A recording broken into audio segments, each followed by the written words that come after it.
8:17 en el territorio continental ecuatoriano, buscando la verdad en la revista de opinión Democracia.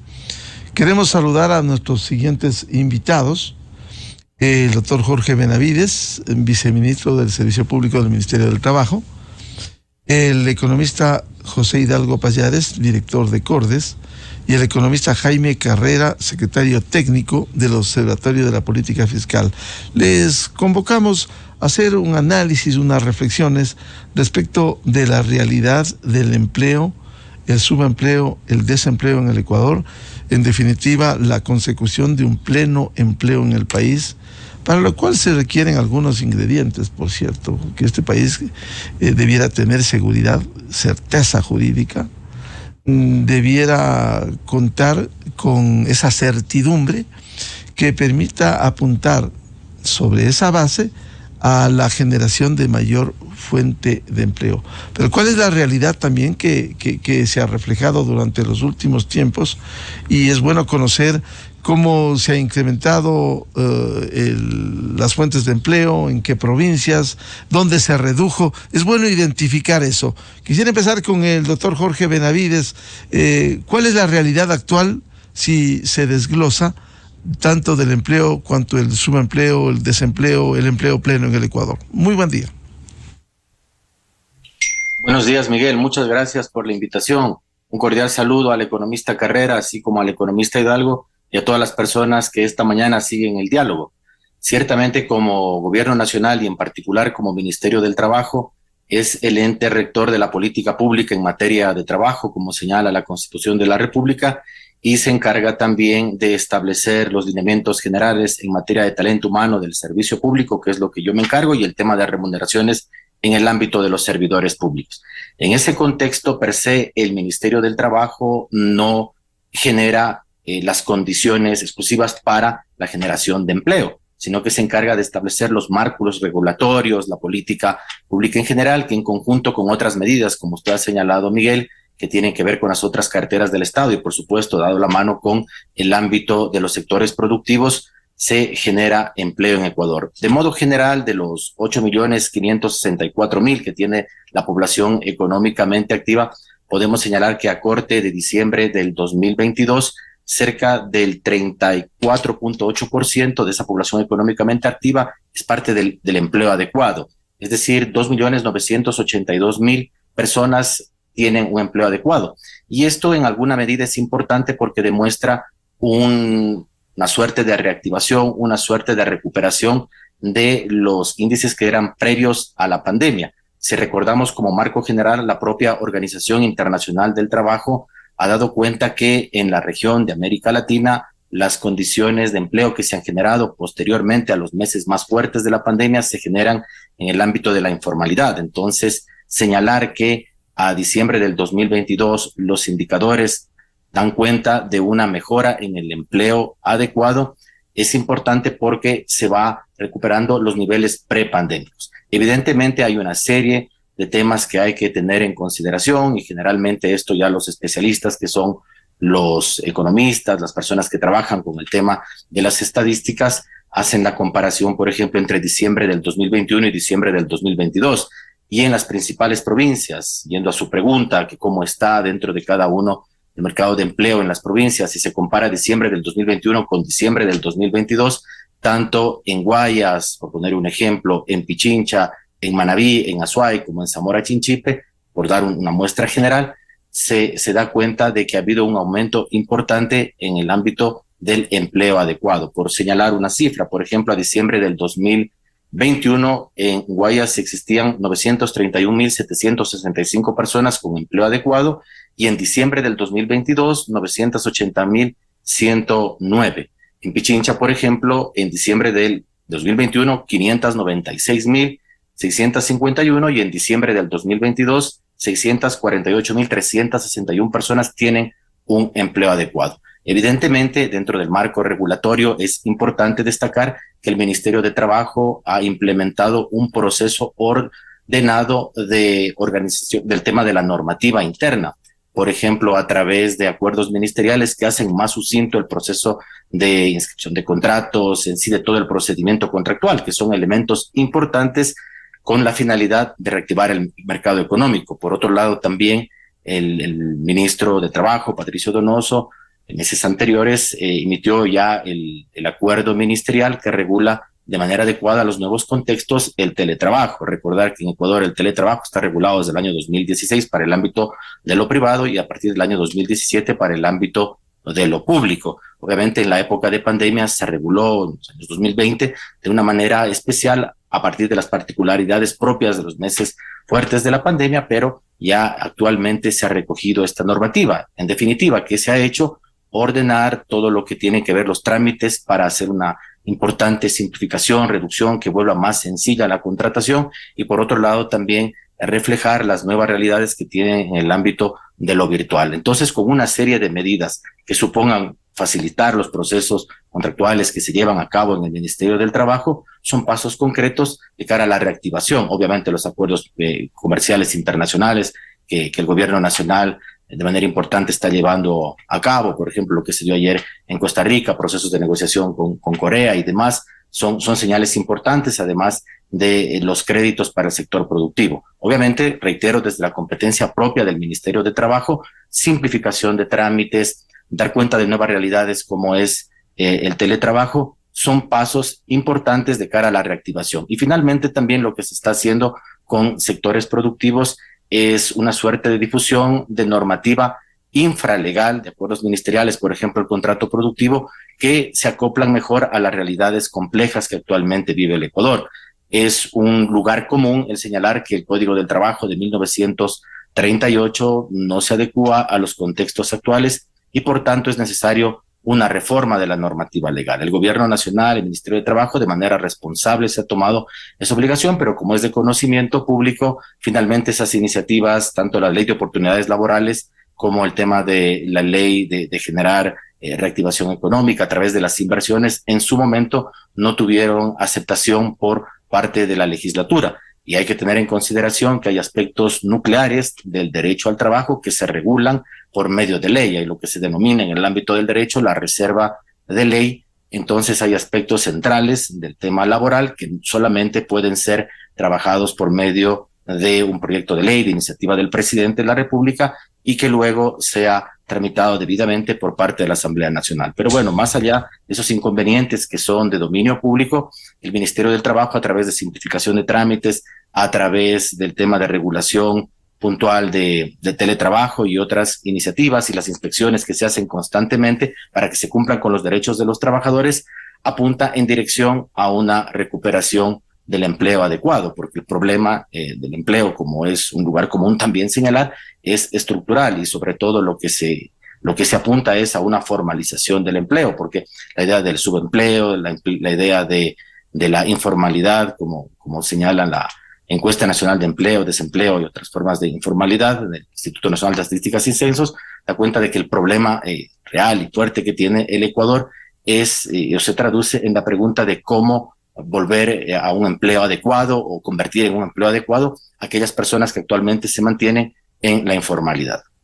Doctor Jorge Benavides, si bien el sector privado es el mayor generador de fuentes de empleo, se requiere seguridad jurídica, certezas, no incertidumbre, pero el ministerio, del ministerio se emana las políticas. ¿Cuáles quizás, luego de la ilustración que usted nos ha dado, datos comparados del empleo en el Ecuador, cuáles son los principales problemas que habría en este momento precisamente para que la generación de empleo sea mucho más fluida en el país? Por ejemplo, de cerca de más de 35 modelos de contratos que están desarrollados principalmente en acuerdos ministeriales, se demuestra que los más utilizados son, por ejemplo, el contrato productivo, que bueno, fue producto de los meses más complejos de la pandemia y actualmente es el que más se utiliza, pero como señalaba, para dar un impulso final al tema del mercado de trabajo y el tema de la empleabilidad, es importante una reforma en sede legislativa. Obviamente, es necesario entonces que estén plenamente concientizados los asambleístas de procesar una reforma que por fin ponga de conformidad a las nuevas realidades lo que es un Código del Trabajo expedido en el año de 1938.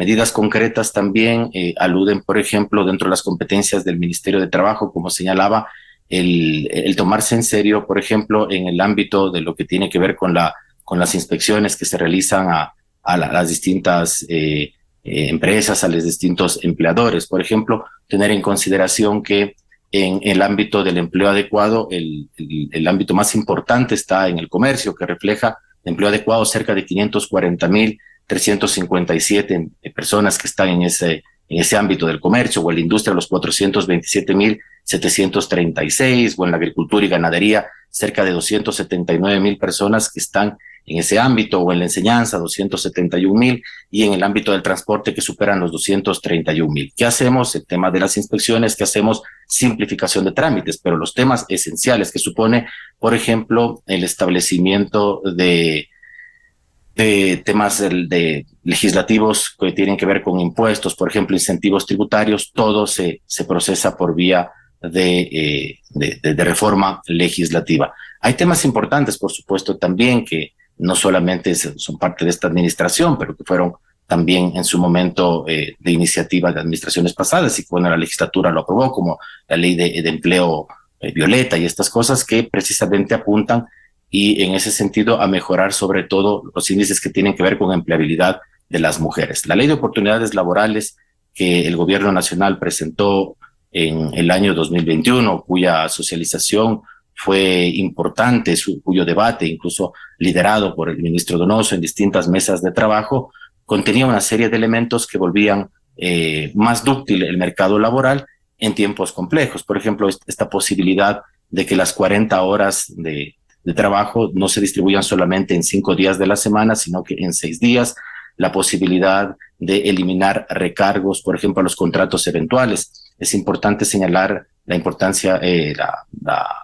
tema superativo en ámbito de contratación que tiene, por ejemplo, los diciembres de cada año, por los contratos eventuales, por las distintas dinámicas que tiene la economía, y luego eso se veía incorporado en un proyecto de ley que ordenado, organizado, a través de una serie de elementos, permitía dar una respuesta a este problema estructural, como es la falta de empleo adecuado. Pero como digo, dentro del ámbito de competencias propias del Ministerio del Trabajo, el mejorar el tema de la inscripción de los trabajos, el mejorar el tema de todos los procesos administrativos que se llevan dentro de la institución, es uno de los elementos claves. En su conjunto es con las otras carteras de Estado y por supuesto de la mano de los sectores productivos y obviamente también de los empleados, el concientizar de la necesidad de modificaciones normativas. Un elemento importante también, por supuesto, es la promesa cumplida de la subida del salario básico unificado. Obviamente esto hay una discusión siempre en torno a la adecuación o no de esto, pero esto tiene un fundamento obviamente constitucional que habla de un salario digno, y obviamente la interpretación de los acuerdos ministeriales y de la ley a partir de lo que dice la Constitución da una base importante para indicar cómo esos recursos frescos ayudan a reactivar la economía. Pero obviamente, como señalo, en su conjunto son las distintas medidas que se toman como gobierno nacional para mejorar el tema del empleo adecuado en el país.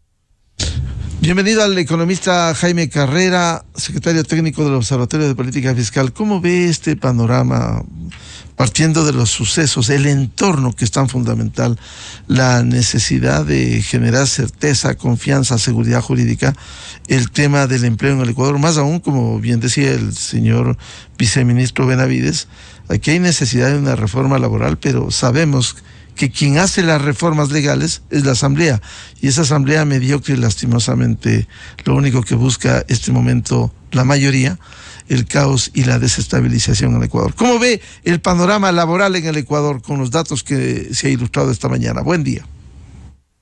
Buen día, Miguel. Gracias por la invitación.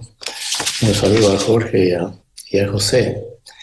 El entorno económico que vive el país lo que hace es dinamitar cualquier posibilidad de generar trabajo. Es imposible que en el Ecuador se genere trabajo cuando de manera permanente se pretende generar inestabilidad política, inestabilidad fiscal, inestabilidad social, inestabilidad económica.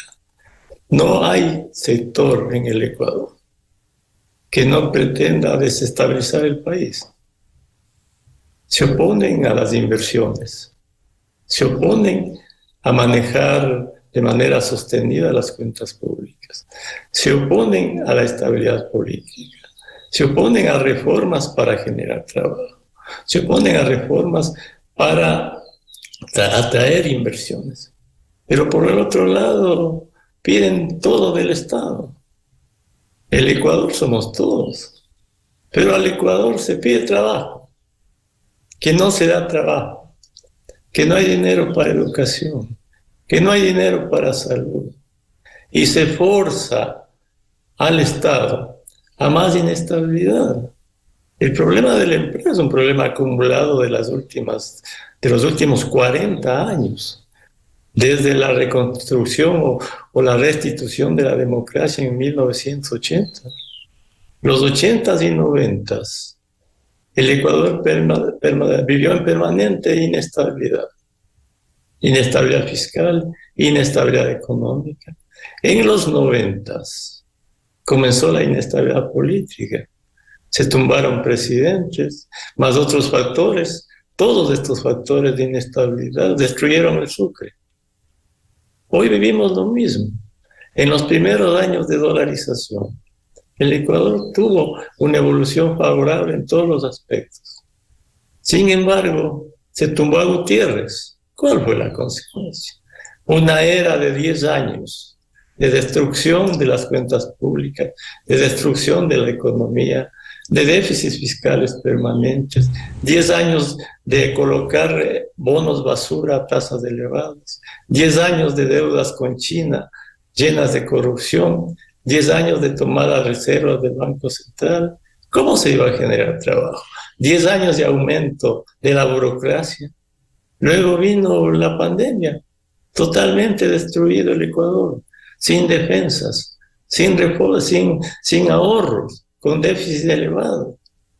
Y si no, se rescataba el país a través del Fondo Monetario Internacional, de los multilaterales, y de la dolarización y un sistema financiero sólido que hoy están sosteniendo al país. Bueno, el país no sobrevivía. Y hoy, Miguel, hoy tenemos las mismas actitudes. Destruir la estabilidad política del Ecuador, destruir la estabilidad fiscal, destruir todo el andamiaje para atraer inversiones. Es decir, hacer todo lo posible para que no se genere trabajo. Todo así no se puede en el Ecuador, que pretender que haya empleo. La solución del empleo en el Ecuador no es una solución mágica. En los últimos 40 años, el Ecuador creció en promedio el 2,7%. Con ese crecimiento nos puede generar empleo. Hay una total inconsciencia de la realidad que vive el Ecuador. Y sin embargo, que se exige todo. ¿Acaso quienes en este momento piden trabajo, piden plata para educación, piden plata para salud, están conscientes de los números fiscales y económicos? ¿Conocen cómo funciona el fisco y la economía? ¿Conocen que en este momento, en el mes de febrero que acaba de concluir, los ingresos fiscales fueron apenas de 940 millones de dólares y los ingresos petroleros apenas de 180 millones? Y que 1.200 millones de dólares de ingresos en febrero, en más de la mitad se pueden pagar sueldos, que la caja pública está vacía, que nosotros como ecuatorianos no tenemos dinero en el Estado. Y sin embargo, todo el mundo pide dinero para satisfacer todas las necesidades que son ilimitadas, ante recursos absolutamente limitados. Entonces la solución para tener trabajo en el país, para que el Ecuador crezca, porque sin crecimiento por encima del 5% durante décadas y sin inversiones abundantes internas y externas, para que el Ecuador alcance estos objetivos, tenga posibilidades de generar trabajo y reducir la pobreza, necesitamos acuerdos mínimos de gobernabilidad, de estabilidad económica, de estabilidad fiscal, Necesitamos entender, Miguel, las limitaciones que tiene el Ecuador y sobre ese entendimiento encontrar las soluciones. Las azonadas del octubre del 19 y de junio del 2022, ¿acaso generan trabajo? ¿Acaso tumbar presidentes generan dólares para el país? ¿Acaso los pedidos constantes de sueldos, de dinero para el sector, para los sectores sociales, generan recursos de dólares? ¿Acaso se entiende que esta no es una economía dolarizada y que tenemos que vivir con los dólares que tenemos y que solo podemos estar mejor con más dólares? Y para traer más dólares necesitamos hacer reformas profundas para crecer, no generar inestabilidad, ingobernabilidad, forzar al Estado a desestabilizar aún más las cuentas públicas que son insostenibles. Mira tú, Miguel, en este año, el Ecuador, si excluimos los 5,000 millones de dólares que se destinan por obligación a las universidades y a los municipios, el Ecuador en este año, nosotros, los ecuatorianos, contaremos con 17,000 millones de dólares en el presupuesto. Más de la mitad de eso se va en sueldos. Luego, entre gasto operativo del Estado y pagos de las seguridades sociales y de los bonos del Estado, se van el resto de 7,000 millones de dólares. Y se acaba la plata. Hay conciencia de esto en el país. Pero por favor, ¿cómo se pretende que este o cualquier gobierno, ¿sí?, se pretenda que mágicamente se arreglen los problemas nacionales, se dé trabajo a la gente, se dé educación, se dé salud? Sí, constantemente forzamos a la desestabilización del fisco, de la economía y de todo el país. No es posible. Eso es una irracionalidad. Esa es una actitud demencial en el Estado. Demencial. Miren ustedes en este momento, ante estas carencias de números que acabo de exponer, se forza al Estado a que se creen más maestros. El Estado ya ha dicho 5,000 maestros adicionales, 10,000 policías, 11,000 personas en salud. ¿De dónde sale ese dinero? ¿Acaso hay mágicamente los dólares para cubrir esto? Se forza al Estado a la inestabilidad. Para cumplir con todo esto, ¿qué va a pasar? ¿No se va a pagar el seguro social? Si no se paga el seguro social, los fondos de las pensiones se agotarán en 2-3 años. ¿Sí? Se forza al Estado a más inestabilidad, a no pagar a municipios, a que no tenga dinero más para educación, para salud. Se forjan los desajustes fiscales y de la economía. Pero esto es demencial. Entonces, así no puede continuar el Estado. Aquí no podemos continuar como Ecuador. El Ecuador no puede continuar así. Es necesario, con absoluta objetividad, entender la situación económica y fiscal del país, entender qué es lo que tenemos que sobre esa base hacer en el Ecuador, unirnos sobre ciertos objetivos, sobre las limitaciones que tenemos para poder salir adelante en el Ecuador. ¿Acaso alguien, cualquiera que sea, que sustituya al gobierno actual, va a tener los dólares al siguiente día para atender las necesidades? No, más bien va a tener más limitaciones, porque se alejan las inversiones. Vean ustedes, riesgo país de 1.765 puntos.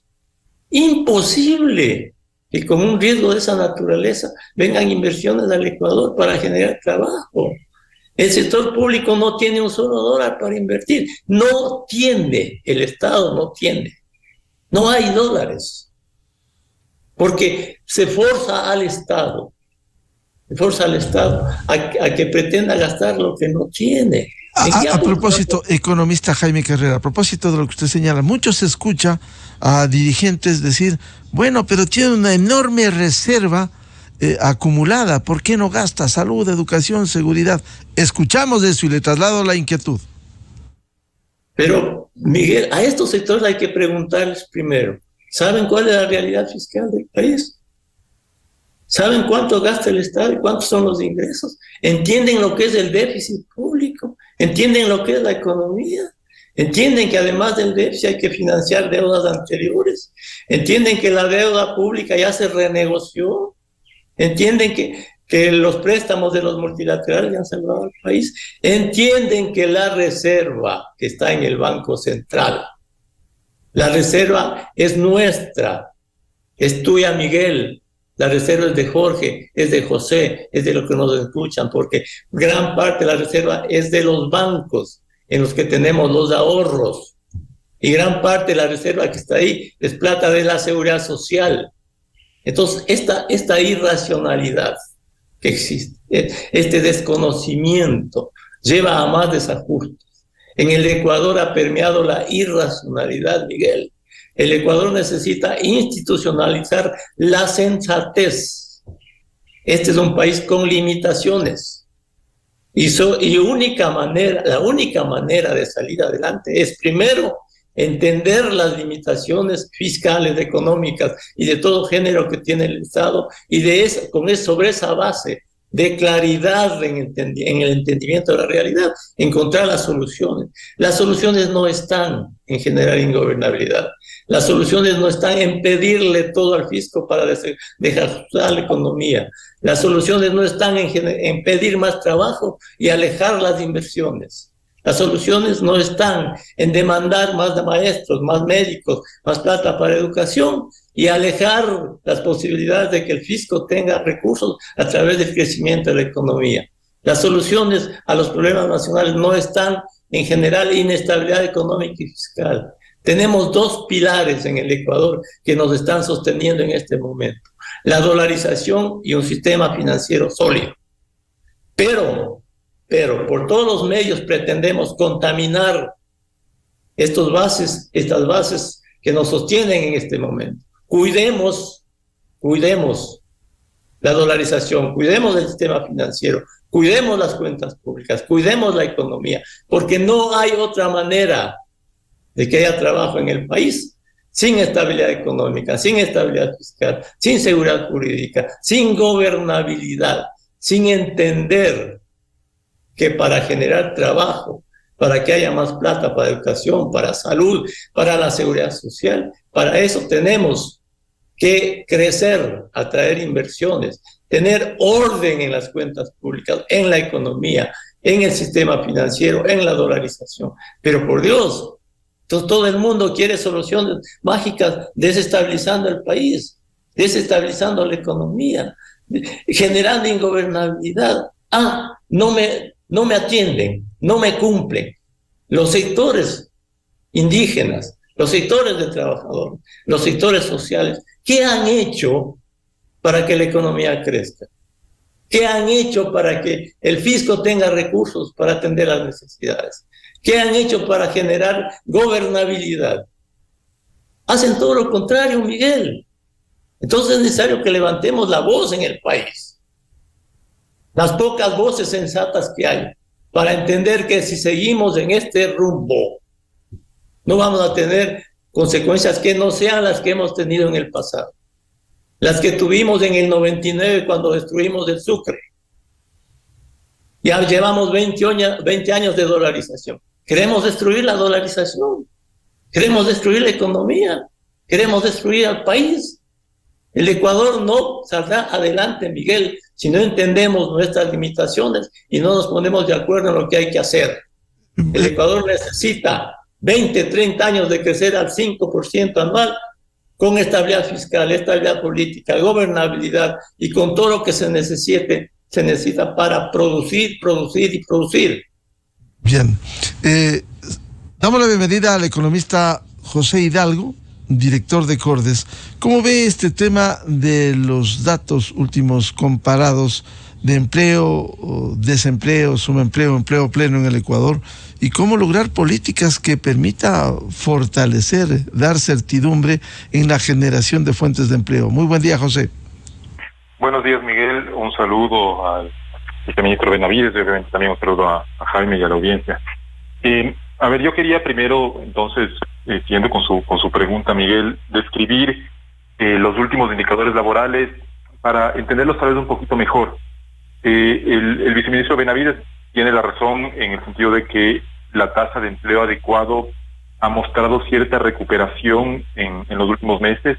De hecho, la economía en general en el año 2022 no mostró un mal desempeño. Usted recordará, Miguel, algo que el ministro Arosemena ha destacado mucho, el crecimiento de las ventas. Bueno, el indicador que él usa puede estar sujeto a algunas críticas, pero el consumo privado se dinamizó mucho el año pasado. Hubo un gran desempeño del sector exportador no petrolero, hubo un buen desempeño también del sector financiero, no solo bancos, sino también cooperativas que crecieron en depósitos y en cartera. La situación fiscal mejoró, pese a lo cual el gobierno también inyectó algunos recursos adicionales a los sectores más vulnerables. Pero pese a todo este contexto que suena favorable y que de hecho fue favorable, el empleo siguió siendo la gran tarea pendiente. ¿Y por qué digo esto? El INEC presentó hace pocos días los resultados de la encuesta de empleo con corte a enero de este año. Y si bien la tasa de empleo adecuado ya rondó el 35% de la población económicamente activa, lo que significó un aumento, aunque no significativo desde el punto de vista estadístico, de algo menos de 2 puntos, ese crecimiento en el empleo adecuado parece explicarse principalmente por un crecimiento del empleo adecuado informal. Y aquí entonces parece, y esto ya lo hemos conversado, Miguel, parece que hubiera una contradicción, pero si me permite quisiera explicar la diferencia entre los dos términos, entre formalidad y empleo adecuado. El empleo adecuado, o el INEC define como un empleado adecuado a la persona que trabaja la jornada legal de 40 horas a la semana y percibe ingresos no menores al salario mínimo, o que trabajando menos horas cumple con la condición del ingreso, pero no quiere trabajar más horas. Y ese es un empleado adecuado que, como se ve, no tiene nada que ver con si está o no en una empresa del sector formal. Mientras que un empleado informal es aquel que trabaja en una empresa o en un emprendimiento personal que no tiene rubro. Entonces puede darse el caso, y de hecho se da, y de hecho está aumentando el número de casos de personas que trabajan en el sector informal, pero que cumplen con las condiciones de ingreso y de horas trabajadas que les permiten ser catalogados como empleados adecuados. Y lo que estamos viendo, lamentablemente, según las cifras del INEC, es que los trabajadores informales están teniendo un peso cada vez mayor en el total de trabajadores o de empleados adecuados. En enero de este año, los trabajadores informales representaron ya el 17% del total de los empleados adecuados, cuando en enero del año 2021, que es el primer enero para el cual se tiene información comparable, esa participación era de el 14,3%, entonces aumentó en casi 3 puntos porcentuales, insisto, la participación de los informales en el empleo adecuado. Entonces, si bien desde el punto de vista de cubrir las necesidades básicas, obviamente es una noticia positiva que aumente el empleo adecuado, porque son personas o familias que ya tienen más ingresos para poder cubrir sus gastos básicos. Lo cierto es que ese crecimiento del empleo adecuado, en la medida en que se explica por un crecimiento de la informalidad, no es ningún mérito de la política pública. Y más bien en ese contexto, si bien, insisto, la economía ecuatoriana mostró algunos indicadores positivos en el año 2022, yo creo que algunos de ellos se mantendrán en 2023, aunque tal vez con un ritmo de crecimiento menor. Pero si bien hubo ese desempeño favorable de la economía, el gobierno también debería preguntarse qué pudo haber hecho mejor para fomentar el crecimiento del empleo en el sector formal. Uno de los errores que yo creo que el gobierno cometió, y esta es una oferta de campaña que en su momento el presidente Lazo, cuando todavía era candidato, es esto de llevar el salario mínimo a $500. Yo no quiero con esto dar a entender, ni muchísimo menos, que una persona que gana el salario mínimo está en una situación boyante o que tiene recursos de sobra. El gobierno debería tomar en cuenta que es necesario encontrar un equilibrio entre un salario que permita cubrir necesidades básicas y un salario que a su vez no desaliente la contratación en el sector formal. Usted recordará, Miguel, que uno de los objetivos del salario mínimo es que los hogares puedan cubrir el costo de la canasta básica.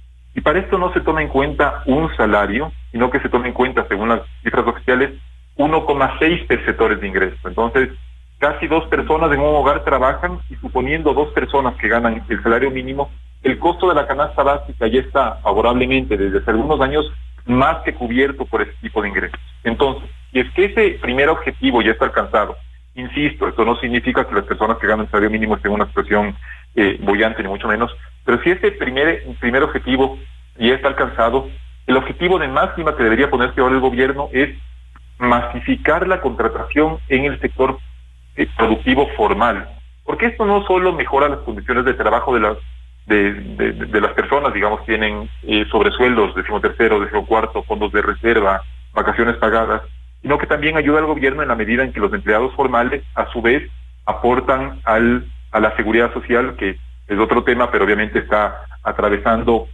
una crisis bastante grave de financiamiento. Esto por un lado. Entonces yo creo que el gobierno debería plantearse qué tan conveniente es seguir manteniendo ese ritmo de incremento del salario mínimo, que yo creo que ahorita la mayoría de los empresarios ya dan por descontado que va a llegar a los $500 de aquí a 2 años, y si es que ese incremento está favoreciendo o no a la inversión y a la contratación en el sector formal. Por otro lado, el viceministro Benavides mencionó con mucha razón el anacronismo de la normativa laboral. De esto se ha hablado muchísimo con algunos economistas, a los que respeto y admiro mucho, con Abelardo Pachano, Augusto de la Torre, Simón Cuevas. Sacamos en algún momento algunas propuestas para mejorar la normativa laboral, y en este punto obviamente hay que darle la razón al gobierno en el sentido de que no hay un ambiente político que nos permita suponer que si el gobierno envía un proyecto de reforma laboral a la Asamblea, esta la va a aceptar. Lo más probable es que lo rechace, y con esto obviamente lo que lograría la Asamblea es mantener en la informalidad a las personas que quieren vincularse al sector formal. Y un tema adicional, a ver, desde el punto de vista favorable, digamos, el viceministro Benavides también ha mencionado los esfuerzos que hace el gobierno, por ejemplo, por firmar acuerdos comerciales o por atraer nuevas inversiones al país. Lamentablemente, en esto, otra vez el ambiente político nos vuelve a jugar en contra. Jaime ya ha mencionado el riesgo país del Ecuador, que superó los 1.700 puntos al cierre de febrero. Esto tiene un impacto negativo en el empleo, tal vez no en lo inmediato, pero sí en el mediano plazo, porque espanta inversiones y por lo tanto aleja la posibilidad de que se creen nuevas fuentes de trabajo en el sector formal. Y lamentablemente lo que estamos viviendo en el tema político, el posible juicio al presidente, las amenazas de la CONAIE con nuevas movilizaciones, incluso en el caso de que el presidente aplique un artículo de la Constitución como es el de la muerte cruzada. La posibilidad, en resumen, de que el gobierno o de que el presidente Lasso no termine su mandato, envían señales muy negativas a los inversionistas, y por lo tanto, para el ciudadano de a pie, implican, insisto, una menor creación de fuentes de trabajo, y por lo tanto, eso significa continuar con este problema estructural de falta de empleo en el sector formal que el Ecuador enfrenta desde hace algunos años, pero que lamentablemente ha empeorado en los últimos meses, porque en enero, volviendo al informe que mencioné al inicio de mi respuesta, en enero la tasa de informalidad, que es decir, que se mide como los trabajadores informales sobre el total de trabajadores, alcanzó un nivel récord del 55%. Esto ratifica nuevamente que buena parte del empleo que se está creando en el país es un empleo informal, que no es mérito de la política pública, que no permite que los trabajadores tengan condiciones de trabajo adecuadas, y por lo tanto son muchos los desafíos que tenemos como país. No solo se limitan al ambiente político, sino también a algunas medidas que ha tomado el propio gobierno y que, insisto, podrían estar desalentando la creación de trabajo en el sector formal. Frente a este panorama, ¿qué hacer? ¿Cómo enfrentar estos desafíos, doctor Jorge Benavides? Bueno, más allá de las medidas que en un primer momento había descrito de competencias propias del Ministerio del Trabajo, como facilitar el tema de los procedimientos administrativos que se llevan dentro del ministerio, así como potencializar aquellas beneficios que pueden dar, por ejemplo, nuevas realidades como el empleo vía virtual y todos estos temas. Creo que es fundamental recoger lo que han señalado el economista Carrera y el economista Hidalgo respecto a que una adecuada ambiente laboral va de la mano, por supuesto, con estabilidad institucional, que usted señalaba también, Miguel. El hecho en sí de tener condiciones adecuadas que permitan mejorar el empleo va relacionado evidentemente con un clima político, con un respeto a las instituciones. Escuchaba con atención cuando señalaba el economista Carrera de estos problemas que tiene el empleo desde el retorno a la democracia, constitución aprobada en el 78, que entra en vigor en el 79, y si hacemos un paralelismo con lo que pasa institucionalmente, bueno, se da cuenta de que la falta de crecimiento económico, no hay condiciones para generar un empleo adecuado, son también reflejo de los problemas de institucionalidad que ha tenido el país. Cerca de 40 años, 3 constituciones promulgadas en distintos contextos, pero finalmente no hay esta sensación o este crecimiento del entendimiento de que las instituciones importan, entendiendo por instituciones procedimientos, cumplimiento de reglas, de normativas que permiten generar ambientes adecuados para mejorar en el tema puntual la empleabilidad. Anuncios, por ejemplo, desorbitados por parte de ciertas bancadas legislativas de llamar a un juicio político al presidente no contribuyen en el escenario de generar condiciones adecuadas de empleo. Evidentemente, todos los dignatarios de elección popular son sujetos a procesos de fiscalización, el primer mandatario, los ministros de Estado, el segundo mandatario, pero evidentemente incluso esos procesos que tienen que ver con fiscalización política deben enmarcarse a lo que señala la Constitución, a causales específicas y demás. En su conjunto, yo también he señalado estas medidas porque no permiten generar las condiciones adecuadas para empleo. Pero bueno, obviamente el Ministerio del Trabajo, en su función de rector en materia de política pública, avanza, continúa con el tema de sus propias competencias, de hacer los correspondientes controles, las inspecciones, incluso en el ámbito de lo público. Un tema que puedo destacar es que se trabaja precisamente respetando, por supuesto, los derechos de los servidores públicos en procesos de optimización o algunas carteras de Estado, precisamente para dar una respuesta frente a la problemática nacional en el ámbito de lo que señala la propia Constitución. Se habla de un Estado constitucional de derechos que garantiza, por supuesto, los derechos de los ciudadanos, pero es un Estado constitucional sujeto al principio de responsabilidad fiscal. Y en esa medida, entonces, el punto de equilibrio es complejo, sin duda. El problema de la economía, como ya se ha señalado, recursos escasos y necesidades infinitas. ¿Qué le pasa al Estado constitucional de derechos? Es un Estado que constitucionalmente está diseñado para, a través de política pública, intervenir en la economía de una manera importante y generar condiciones de empleo. Pero obviamente la economía de ahora no es la del año 2008 y en ese sentido, evidentemente los distintos actores políticos, los ministerios a través de la política pública que hace la función ejecutiva, las altas cortes, incluso con sus decisiones judiciales, tener siempre en consideración este principio de sostenibilidad fiscal en la comprensión del alcance de los derechos.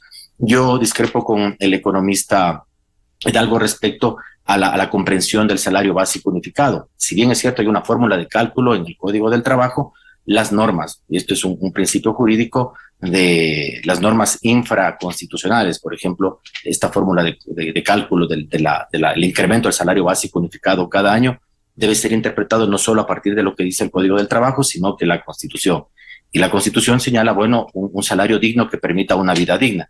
Y en efecto, como señala pertinentemente el economista en este tema del salario básico unificado Hidalgo, el 1.6 significa si estamos en $450 al salario básico unificado, 2 personas que trabajen en un hogar cerca de $900 ya podría cubrir el salario básico unificado y la canasta básica y este empleo adecuado y digno que señala la Constitución. Creo que hay algunas lecturas. Por un lado se puede decir que desincentiva el tema de la contratación formal, pero por otro lado también son recursos frescos para que los hogares y las personas puedan consumir más. Entiendo que son distintas perspectivas que se tienen de los fenómenos económicos, pero no solamente fue una apuesta de campaña, una propuesta por parte del presidente de la República, sino que tiene una base constitucional de maximizar el alcance de los derechos. Reitero, creo que el problema es establecer el justo equilibrio entre la garantía de derechos, porque esto está señalado en la Constitución, y el principio de responsabilidad fiscal, que también está señalado en la Constitución. De nuestra parte, bueno, insistir en la necesidad de una reforma laboral, insistir en la necesidad que los cambios epidérmicos no se pueden hacer por medio de modificaciones de acuerdos ministeriales, sino que es importante, con responsabilidad por el país y por las futuras generaciones, discutir cambios a la normativa laboral en contextos que, como ha señalado la Organización Internacional del Trabajo, yo soy reiterativo en esta idea en las intervenciones que tengo, no es un problema exclusivo del Ecuador, sino que de la región. ¿Cómo enfrentar este crecimiento del empleo, pero en condiciones de informalidad, dando una respuesta por parte de los distintos estados, en el caso concreto del Ecuador, para poder obtener un trabajo adecuado, un trabajo que, como ya ha sido señalado por los economistas, tenga el salario básico unificado, al menos, ¿no es cierto?, tenga las prestaciones de ley, tenga la seguridad social. Y por eso es que precisamente las reformas estructurales, como se plantean en el mercado del empleo, no solamente son de tipo laboral, sino que está el tema de la seguridad social y también temas de tipo impositivo. Entonces, en su conjunto, teniendo, por supuesto, un marco adecuado de estabilidad institucional, donde los actores políticos respeten las reglas de juego claro establecidos en ese marco de cooperación que es la Constitución, incluso en temas claros como el tema de fiscalización a las autoridades. Solo así, teniendo un ambiente, por supuesto, de confianza en las instituciones, se podrá mejorar en el ámbito de la empleabilidad. Y finalmente, bueno, concluir también que de parte del Ministerio del Trabajo ha habido una apertura permanente del ministro Donoso para dialogar con los distintos actores políticos, tanto de la parte de empleadores como de empleados. Fíjese que en las mesas de diálogo con la CONAIE se llegó a 14 acuerdos, de los cuales más de 10, más allá de que hubo este rompimiento unilateral de las mesas de diálogo por parte de la CONAIE, se llegó al establecimiento de 10 consensos dentro de esos 14 acuerdos, 7 para lo público, 7 para el ámbito de lo privado, a través de un proceso de diálogo público interesante. Entonces, predisposición al diálogo ha habido permanentemente. Es importante entonces que de los sectores sociales también entiendan la difícil situación económica que vive el país y de nuestro lado también aportar todas las herramientas posibles para la construcción de una normativa laboral adecuada al siglo XXI y estas condiciones complejas que vive la economía, no solo nacional, sino que internacional. Economista Jaime Carrera, ¿cuál es la expectativa que usted tiene respecto del tema laboral? Bueno, las expectativas no son buenas, Miguel. Si no dimensionamos adecuadamente la situación actual, el mercado laboral se va a ir deteriorando. Si no dimensionamos que la crisis política, fiscal, económica, social, este rato es severa y que se profundiza con estas actitudes de los diversos sectores, de los políticos, de la asamblea, de los indígenas, de los trabajadores, que lo único que hacen es profundizar los desajustes, alejar las inversiones, aumentar la inestabilidad económica y fiscal, generar ingobernabilidad. En el Ecuador no va a haber trabajo, va a haber más desempleo, más pobreza. Están incubando todos los requisitos para autodestruirnos como ecuatorianos. No entendemos que situaciones parecidas ya las hemos vivido en el pasado y que si volvemos a repetir lo mismo que hicimos en el pasado, los resultados no van a ser diferentes. El futuro solo exige acuerdos mínimos, exige institucionalizar la sensatez, exige entender con responsabilidad cómo la situación de la economía, de las cuentas públicas, la situación externa del país, entender que somos dolarizados, no creer que porque se calientan las calles, porque se hacen paros o porque se exige al país, ya el Estado tiene recursos. No. Si el Estado puede hacer algo, será en detrimento de desajustes mayores, en detrimento de otros gastos, en detrimento de no pagar a la seguridad social, de atrozarse con los gobiernos seccionales, de no tener, de acumular más desajustes. Entonces, la única solución, Miguel, es pesar en este momento la grave situación que tiene el país. ubicarnos o sentarnos a la mesa como ecuatorianos para ponernos de acuerdo en mínimas cosas, porque el Ecuador no puede continuar así, no puede continuar con estos procesos de autodestrucción. No hay milagros, Miguel, en la economía, y no hay soluciones mágicas para que vengan dólares en el país. Al país los dólares solo vienen de inversión extranjera, de exportaciones, de flujo de capitales. Y lo único que hacemos en este momento es alejar todos estos requerimientos. Entonces, ¿por qué no entender esta situación contaminada por la estigmatización, por la demagogia, por el populismo, por los intereses mezquinos de sectores indígenas, de políticos y de otros sectores? No hay magias en el país, Miguel. El Ecuador no tendrá trabajo si no hay inversión, si no hay estabilidad, si no crece a tasas elevadas, si no hay seguridad jurídica, que hay que repetirlo y repetirlo y repetirlo. Entonces un llamado es a la racionalidad, un llamado es a entender que el futuro próspero del Ecuador está en manos de todos, en la contribución de todos. Claro, en vez de pedir, Miguel, ¿por qué no decimos qué podemos aportar cada sector para solucionar estos problemas? No es solo pedir, es fácil pedir. Incluso en los criterios, en los análisis, debe haber mayor responsabilidad, debe haber la entereza de decirle al país la realidad, con objetividad, con conocimiento, porque cuando analizamos mal la economía, el fisco, y difundimos ideas erróneas, o no enfrentamos esta realidad, lo único que hacemos también es contribuir a la inestabilidad. Claro, y eso debiera ser desde todos los sectores. ¿Cuál es la expectativa que tiene en el ámbito laboral el economista José Hidalgo? Bueno, Miguel, las cifras de momento no son alentadoras. Lamentablemente insisto en que el crecimiento del empleo adecuado se explica sobre todo por un aumento del empleo adecuado informal. Por lo tanto, no estamos viendo en el sector formal los incentivos suficientes para generar nuevos puestos de trabajo. Pero obviamente no todo es malas noticias, porque creo yo que en un ambiente político muy incierto, muy tenso como el que estamos viviendo, hay ciertas instancias del gobierno que tratan de hacer o que están haciendo esfuerzos para mejorar el ambiente de negocios en el país. El Ministerio, por ejemplo, de Comercio Exterior, liderado por el ministro Prado, insiste en la firma de acuerdos comerciales que yo creo, desde mi opinión, que son una herramienta idónea para generar nuevos puestos de trabajo.